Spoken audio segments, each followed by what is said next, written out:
Hey everyone, my name is Raul Alejandro Mendoza and I am the writer and director of Before I Leave.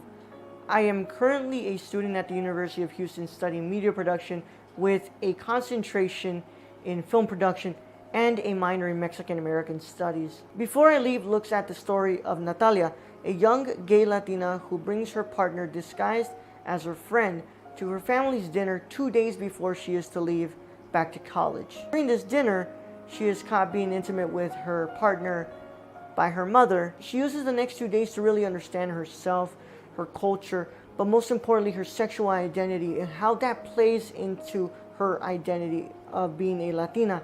Underneath it all, Before I Leave is a film about love, is about understanding, but is most importantly a film about understanding who you are and who you've always been. When we look at the world of sexual identity when it comes into play with culture. Now, we have come to you all for help through an Indiegogo campaign to make sure that we have enough funds necessary for actors being paid, crew members being paid, production costs, post-production, and all that wonderful stuff that has to go into making this film a reality. When you donate to this campaign, you aren't just donating to make a film happen. You are donating to a cast and crew of young, diverse filmmakers passionate about putting out a story about underrepresented communities. For so long, the industry has ignored these stories, and we want to put it out there and be able to make an art that speaks not just for everyone, but those who feel like they can't be who they were always supposed to be. So, go and check out our wonderful perks and donate today. There's wonderful perks out there, especially an incredible poster that you can get signed that was designed by Smoltog on Twitter. Her name is B, and we want to thank her so much. She made an incredible poster. Please go check out those tiers and check out all the wonderful ways that you can help us out. We understand that during a global pandemic, it is not easy to donate to a cause right now, but there are other ways that you can help us, especially by sharing this on social media and telling your friends and family about our film. I want to thank you all so much for listening and watching this, and we hope to hear from you soon.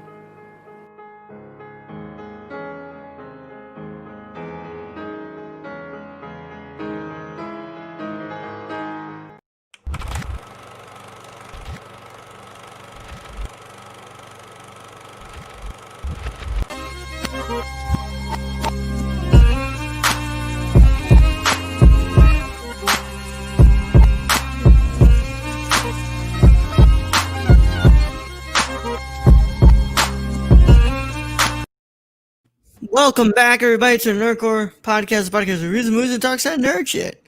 And I was this bit from not choosing the overlay, and you're about to see the starting soon page again, screen again. But I did, got it. I was just checking which episodes weren't on Anchor and which were, and I just was like, oh crap, we're on doing the show. But as always, it's the nerd. You gotta hear the whole show along with my wonderful co-host.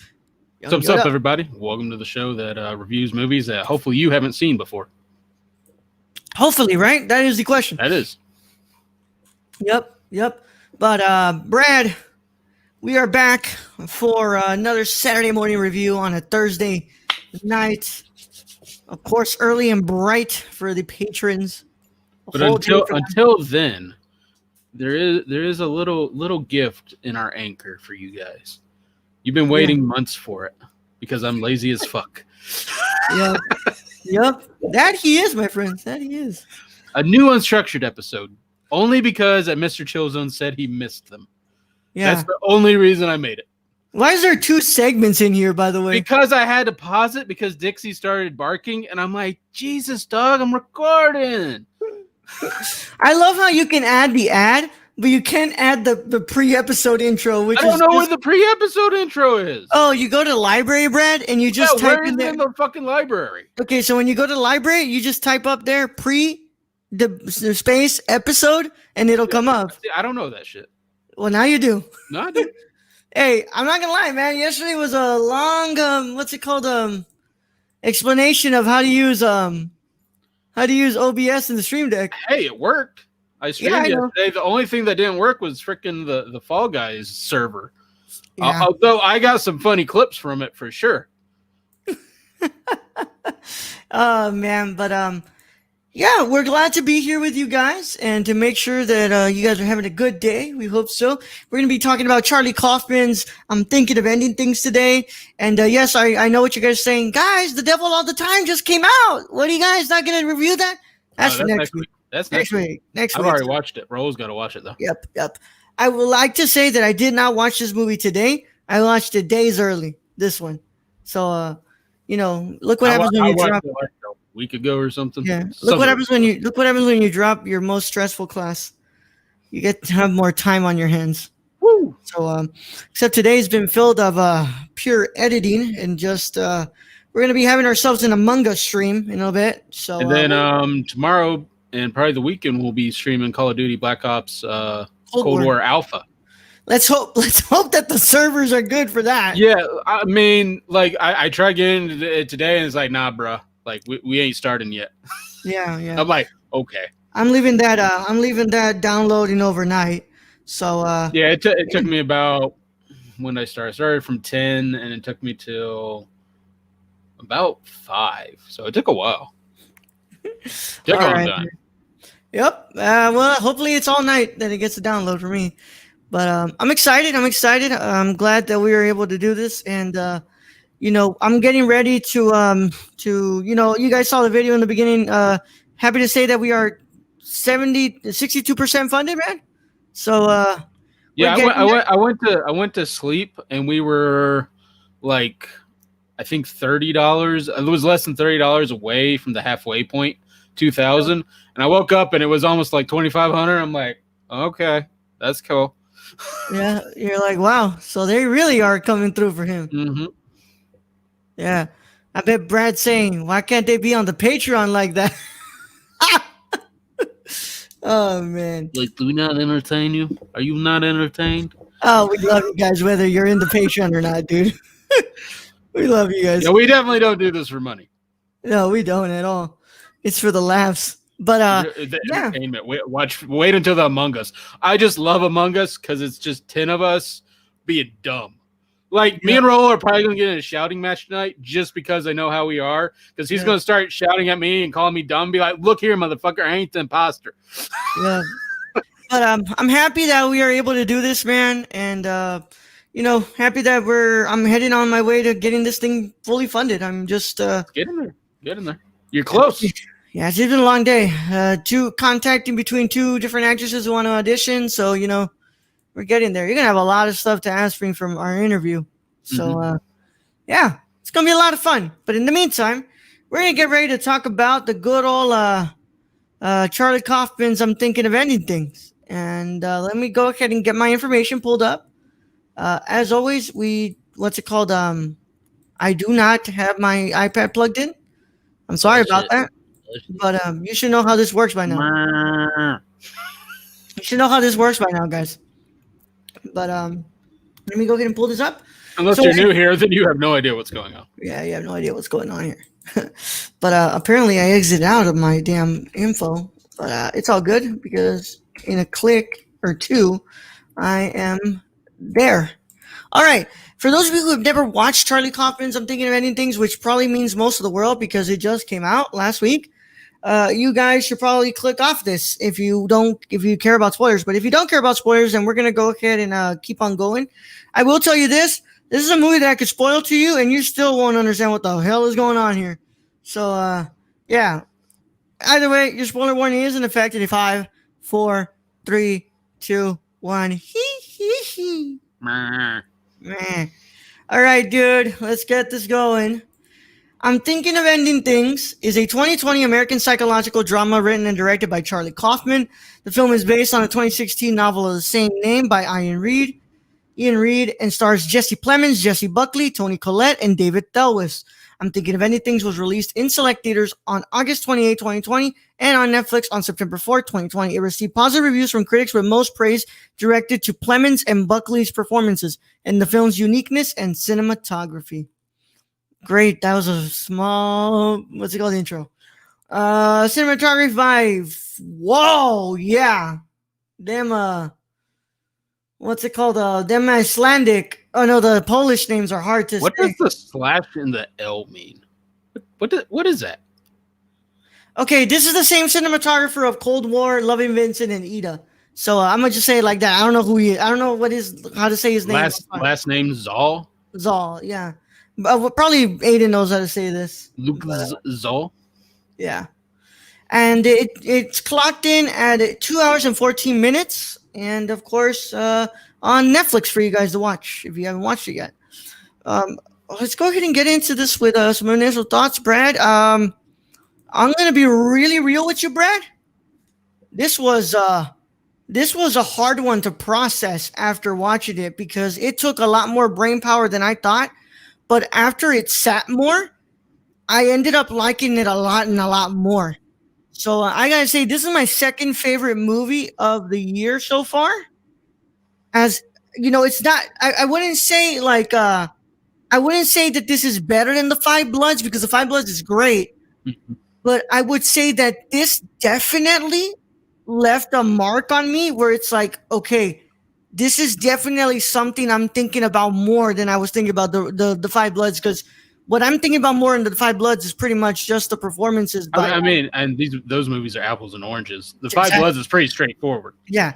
This is not quite. Yeah. Not quite that. Once again, Kaufman just the way that he approaches film and really what's it called? Talking about life and all its complexities. It's really outstanding. I really like this. I think that this is definitely something that Warner's garners at least like 2 rewatches, man, for you to really kind of get to the core of it. But we'll talk about whether or not you subscribe to some of the theories that are popping up. I got a few theories on here too. Yeah. But my initial thought, I'll just get the bad one out of the way. I thought the first 20 minutes of just being in the car ride was a little long for me. I understand there was some exposition going on through there and some certain dialogue that I'm sure was meant to allude to something, but it was just a little long for me at that first drive. Everything else after that, though, this is a horror movie. It's an absolute terrifying thrill ride. It really is. And I personally believe this is basically the mind of a man who's going through dementia or Alzheimer's. That's really what I felt this movie was. And he's trying to hold on to that one bit that he still loved. Because I don't think any of this was happening. I think this was in the past and his mind was recreating stuff and he was trying to hold on to her. And at the end, everything was gone. I think so. We'll definitely get into that conversation, but I want to go like just straight off into the obvious. I mean, this is beautifully photographed. Oh yeah, the cinematography in this is wow. Ridiculous. The framing, certain scenes, some of the colors in this, like just in the house in general. I mean, it's a beautiful movie. It is absolutely stunning. Like I always say, you know, I'm always apprehensive when it comes to 3:4 aspect ratio in films because I'm like, okay, let's see how you're gonna approach this. Like, are you doing it just because you can do it, or are you doing it because you need to have it contained to that 3:4? And I'll say that I really like the way that this is shot, and it really kind of gives you this kind of claustrophobic feeling in a way. And that's where I think the thinking of he's trying to keep things in my head. He's trying to keep them. So, and also just performances, Buckley and Plemons are fantastic. But Toni Collette's great in this. For the short amount of time she was on screen, yes. But I really think the main drivers of this are definitely Plemons and Buckley. Yeah. And their chemistry together, just amazing. Yeah. And I'll bring this up. I think Jesse Plemons is, as we discussed, he could be the next Philip Seymour Hoffman. Yeah. He very much has the look, and I think he has the talent after seeing this. Because really, we only got most of what we've seen from him from Breaking Bad. Yeah. And then he was in The Irishman, of course. Brad, 100%. Can we get like a audio book or some sort of podcast where Jessie Buckley just talks for hours? I could hear her talk for hours, bro. I love her voice. I love that somber kind of like melancholic but just soothing voice that Jessie Buckley has. And there was also just points in this film where, like, you know, her body language, like, when she was visibly getting annoyed with Jesse Plemons, and just the times when she would just be feeding Plemons, like, but keeping the eye contact on the parents, like, it's they both do an incredible job. I love them both in this movie. They're great. Yeah, outstanding performances, and I mean, I think the critics actually got one right for once. Yeah, man. Plemons is for sure. Plemons could be like the next Philip Seymour Hoffman. I see it. I think he could. Those are huge shoes to fill. I don't think anybody will ever fill those totally. Just, I mean, Philip Seymour Hoffman was just great at what he did. I hope they work again together, dude. Because that would be great to see, especially in something that's maybe a little more straightforward than what we got. But I absolutely. So I want to bring this up is you always bring up for the psychological horror, like Hereditary. That's kind of y'all's big thing, which I was never really scared of that. This one fucking terrified me. Like, the whole fucking thing. You're in the mind of you're basically in the mind of an Alzheimer's patient. Yeah. And I was terrified. I was just absolutely just like, I don't know what's going to happen next. And then you realize if you're feeling terrified as audience watching this, how do you think the guy living it's feeling? Mm-hmm. And have we ever had a movie like this that has tried to delve into like just the mind of an Alzheimer's patient? Not the mind, but there is a couple of Alzheimer films. The one that 100% comes to my head, Amor from Michael Haneke. And let's just say that movie is a crazy gut punch, man. Like, it's pretty damn. But really, this is kind of out there. Like, actually going to the mind and seeing, basically trying to keep this one moment in time still intact, and it's not happening. It's unraveling. But then you also see just like how that this janitor is an Alzheimer's patient because he can't even remember the name of the girl. Like, she called him Lucy. He called them Lucy. He called her Louise. Called her Ames. He's like, there's like 3 different names, and then she says that she was a physicist. She was a poet. She says she's a painter. Like, there's like all he can't keep his story straight. Yeah. And then he had a dog, and then he didn't have a dog, and then the picture is of her, but he says it's of him. I mean, this movie is overly confusing. Yeah, but that's the whole point. I think that we are 100% seeing what's called either something that is imagined or something that is bits and pieces of different memories. Like, I don't put it past Charlie Kaufman to have written that this character had a girlfriend like this.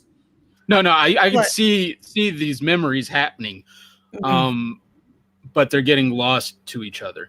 Mm-hmm. They're getting lost to each other, and I think there's also just that bit of doubt of the what was his name? His name was Jesse, right? I think Jake. Jake's what's it called? Jake's bit of doubt of Jake of like, well, maybe she really didn't want to be with me. Like she was saying in the car, like, as a woman, you have to say yes. Like, she was like, oh, I wish that my boyfriend would have been there. Like, and she even says, like, I was there with my girlfriend to celebrate our anniversary. And like, I think that it's like parts of memories of Jake when, he was younger, and then pieces of regret of never actually being with this woman, if this is the imaginary part, or the parts of doubting if this woman even loved him at any point in his life. Like, I think that it's very scattered because, well, that is the brain of a Alzheimer's dementia patient. And then even some of the dialogue is like, did she, like the poetry thing, like the poem she said in the car, then it's in a book that you don't know what exactly is what in this. I will say though, from the get-go, you feel how creepy this is. Oh, yeah. I mean, the moment they got into the car, I was like, something feels off. Something feels really, really off.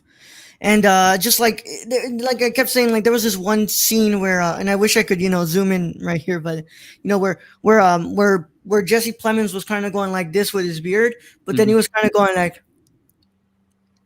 that, like I didn't notice that. and it Huh. was really weird, and just how odd it was for him to just kind of be tasting himself and kind of like it's odd, man. It's really You know odd. my favorite shot in this film though had What? to be when she's staring out the window at the snow falling on the car and the grass is green. It's just falling on the car. Dope. It just the lighting on that and just the way that's made. Yeah. It was fantastic, and it's this is a confusing movie. It's a I confusing mean, movie that and I don't know how the public's going to react when they watch this, but from my perspective, after watching such movies like I was coming in here going, okay, I didn't really know what I was coming into, and then I'm going, this is definitely a psychological movie, and then as it go on, and then I'm like, this is a psychological horror. This is every bit of Hereditary, but this one scares me the hell more of than that. yeah. And Brie Larson was originally casted for this movie, Brad, but then she was replaced by Jesse Buckley. I mean, Jesse Buckley does have very similar features to Brie Mhm. Larson. She really does. So, and also, I'm seeing here that this might actually be Kaufman's last, what's it called, directorial effort. Which I hope not, I because he actually brings something really interesting to the to this is directing. well, this is definitely something I don't think's ever really been tried before. Is Mhm. actually going into the mind of an Alzheimer's patient. Yep. And so I mean, it's incredible. Like I don't think that the public, like, us as reviewers, we pretty much watch it all. Like we kind of watch. Usually, yeah, Yeah, and, it's like, and usually we like it or don't like it. Like, yeah, but I gotta say, the cinematography on this, the music, the score, the sound, because you got that wind, you got that snow. yeah, Editing on this, it is it's damn near perfect. It yep. is close. It's really close. It's just that first scene for me ran a little too long.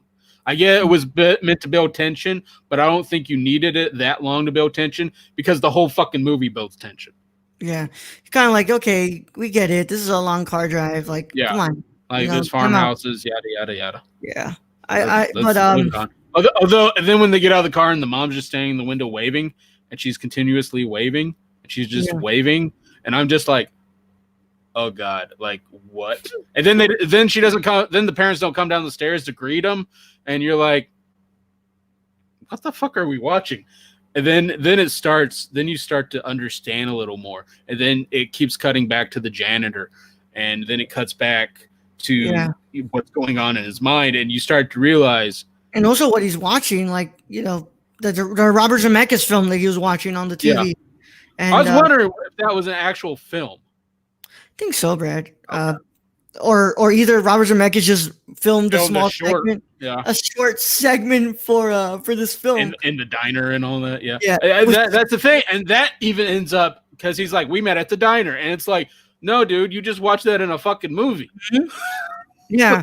There's like so much going on here that is just like, wow. Like you look at it from, like, of course, Kaufman. Anybody who's seen Synecdoche, New York, knows that Kaufman can definitely get a little bit odd at times, but he can get very personal.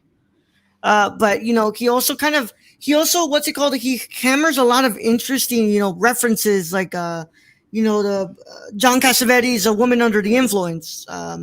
Also, he talks about the "Baby It's Cold Outside" song and all that stuff. Like, there's a lot of stuff going down here that you can really kind of get really kind of dig into the surface of what this movie's trying to say. But I think that there's no way that you can get what this movie's trying to say on one watch. It's No, definitely one that but I feel like the second watch would be pretty easy compared to the first, because when you go in the first, you're going in really blind to this, and everything. It just, I mean, it's more than a 2 hour long movie, but everything is moving so quickly just because they're trying to recreate a mind and what it does. Yep. And I really think with a second watch, you would pick up on even more cues to things. And I really think we're right on this, that this is about an Alzheimer's patient. I really do. I 100% believe that you're right. I think we are seeing the life. We are seeing bits and pieces of what is probably imagined or is was probably the life of the janitor, who Yep. is probably Jake. He either froze to death in his car or he walked down into the snowstorm and died. I really feel. Either way, both ended up in death Yeah. because it was cold as hell out there. And Well, and I really think that's what the pig signified was. It's just like it's time. We're going. we're taking you to the slaughter. Like, yeah, that's what I was gonna ask. I was like, do you think that he died, or in that car? Yeah. I'm pretty positive he died. If he didn't die in that truck, then he died outside, or he even died in the school. When it's like, let's get you dressed, he might have just died in that school. Mm-hmm. I will say I like those what's it called, the fight, the very choreographed fight scene. Oh, that was way different, but that was nice to see because like they mention it, like he likes or the beautiful mind recital monologue he does with the Nobel Peace Prize and all that whole thing. I'm like, I've seen this fucking before. I'm like, it's a beautiful mind. Yeah, and also how he knew all of the song of Oklahoma, like because he was really into like stage and dance and all that. Yeah, and that was cool, and I liked the whole idea of like it being young Jesse and young Jake and young woman, because they didn't actually give her a name, but like it was cool that, and then how Jake is trying to win her back and trying to take her with her when it looked like he was being really creepy, but but there's a lot going on in here that I think is just masterful. I think that I don't recommend this be the first movie you watch from Kaufman, at least directed movie from Kaufman. I think that if you ever want to get a chance, like a taste of what Kaufman's writing is, at least get to watching Eternal Sunshine of the Spotless Mind first, and then get into his directed movies. But if this is the first one you're going to watch from Kaufman directed, please don't let this turn you off from him. He is kind of crazy, but go and watch Synecdoche, New York, or Anomalisa, because they're a little bit more straightforward to an extent. Yeah. I mean, but if they listen to this and they hear us on how we explain it, this is the mind of someone who's going through dementia or Alzheimer's. I think it'll be easier to kind of digest. Yeah. Which is what I think finds it even more horrifying is you're going, oh God, like I know what's going on right now. And there's nothing you can do to help this. Yep. With that being said, I'm going to go ahead and I'm thinking of ending things a big old 9 out of 10. I need a next week watch to really think if I'm looking at this as a perfect film, but this is my second favorite movie of the year so far. Let's be honest, I only have 3 favorite movies of the year right now. Like, I only have Bacurau, this one, and then The Five Bloods. But there's other ranked movies on my letterbox. But yeah, I hope that you guys like the review. Brad, what are you giving I'm Thinking of Ending Things? I'm giving it a solid 9.5 out of 10. I love this movie. It is a psychological horror like no other. Yep. All right, man. Next week we're going to be doing the Devil All the Time, and we will finish off International Film Month with Joint Security Area from what's it called? South Korean director Park Chan-wook, and then our mini pod. If you're a Patreon member, if you're not, go join our Patreon. We're gonna do Guillermo del Toro's Pan's Labyrinth. Yes, sir. Oh, can't wait to rewatch that. I have my favorite, other than the beer bottle scene. I can never stand the beer bottle scene every time.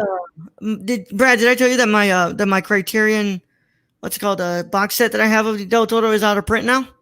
Oh shit! Yeah, I think you did, and you were like, it's going on eBay for crazy, ridiculous amounts. Like 300 right now. Yeah, when I buy it for like 60. Yeah, that's kind of ridiculous in a way. Yeah, but I'm not getting rid of that unless I need to kick in like another 300 on the fund for the movie. But chances are I'm not giving that away or going to trade it or anything. That's staying with me. It's kind of like my PS5 pre-order that I have. That apparently it's not going well out there for people. You got it, but Nate Shot couldn't get it. Yeah, I'm sitting there going, what the fuck? Yeah, times are crazy if Nate Shot can't. This is why you follow Soul Links and like them sneakerhead, like, because they'll post up as like, boom, Like, I got it. All right, man. With that being said, we hope you enjoyed our review of I'm Thinking of Anythings. Remember, you can watch I'm Thinking of Anythings on Netflix, so go and check that out. And also, next week's movie, Saturday Morning Review, is also on Netflix. So if you guys want to go ahead and catch up in the meantime before you get spoiled on Saturday, make sure you guys watch Devil All the Time on Netflix, and we will talk about that next week. But as always, we want to thank the wonderful people who make this show and all the shows on the Nerdcore podcast feed happen. That's our wonderful patrons. You can become a patron at patreon.com/nerdcore. We want to thank all our wonderful patrons, especially our. Did we thank Kevin for coming back? I think that was on Monday. Yeah, we did. We thanked Kevin at one point. Yeah, I think we thanked Kevin. We can thank him again, though. I don't think that's an issue. Yeah, I want to thank our producers and our writers. Excuse me. Sorry. Take a shot.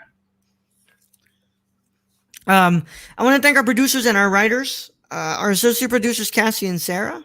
Make sure that you guys go and show them some love. Thank you guys so much for being producers of the show for a really long time now.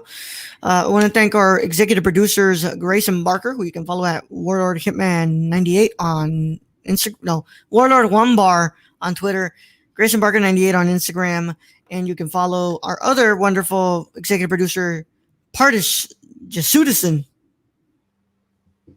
I got it right. Is it just Sudison or is it Jesu Dason? Jesu Dawson. Jesu Dawson. Yeah. See, I knew we were off a little. I'm like, wait. Party J. That's how it is. Just Party J, I guess. Party J. You can follow him on Twitter and Instagram at Partish Jesu Dawson.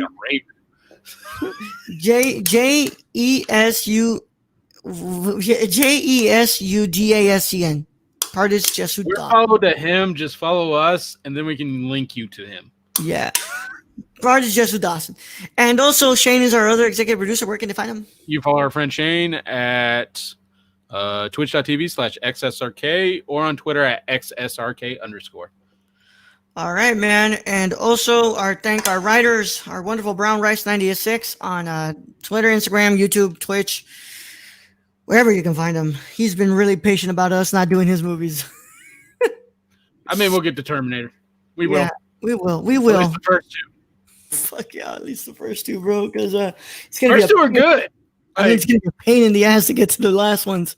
Oh yeah, that's gonna be painful. Yeah, like really painful. And then Tony, we gotta thank Tony. Hey Tony, at Real Nerdy Dad on Twitter. Go and find those two writers and go ahead and thank them. Thank you guys so much. But as always, we want to make sure that you guys have a wonderful day, and you make sure you check us out on thenerdcore.com for all website reviews and wonderful stuff like that. If you want to get to know more about us on here, we will be seeing you guys next week when we review the Park Chan-wook's film Joint Security Area. But if you want to see us in the near future, let's go. You don't have to wait because we're on the live show every weekend, and we'll be on an Among Us stream. And also, we probably will be streaming the Call of Duty Alpha. That's if my dad doesn't make me go outside and help with the renovation. We'll see. But with that being said, man, it's been a wonderful time. Bradley.